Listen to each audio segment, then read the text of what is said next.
Glenn Kessler, who worked as a fact-checking columnist at the Washington Post for 28 years, has left that job and joined Ira Stoll, founder of theeditors.com, to talk about his long storied career at the Post, what he got wrong, and the changes he believes news outlets should make to their coverage to appeal to more readers or viewers.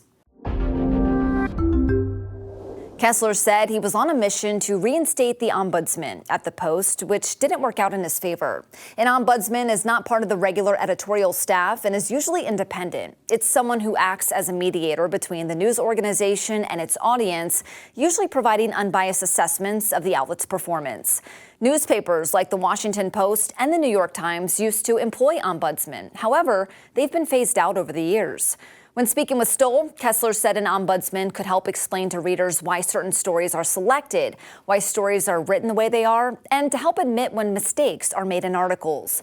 He recalled the time that he wrote an article, a skeptical perception he called it, on a 10-year-old girl crossing state lines to receive an abortion just 2 weeks after Roe v. Wade was overturned. Originally, the story was picked up by the right-leaning media as example of this was a falsehood, and then the story was confirmed that it actually did happen. I updated my fact check, but I got a lot of negative blowback from readers for having done this in the first place.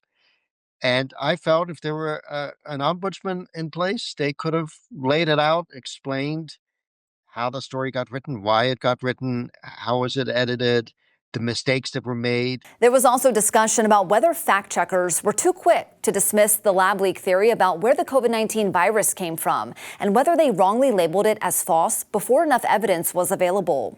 While at the Post, Kessler edited a piece titled, "Was the new coronavirus accidentally released from a Wuhan lab? It's doubtful." Kessler added the "it's doubtful" part to the article. He said that the original fact checks about the origins of the coronavirus were mainly aimed at debunking the idea that it was deliberately engineered as a biological weapon. Looking back, he calls this an infinite regret. But one of the reporters on the piece came up to me the next day and said, "I think you made a real mistake by putting 'it's doubtful' here, because I'm uncertain where it stands, and you framed it in a way that made it seem more definitive than what we came up with.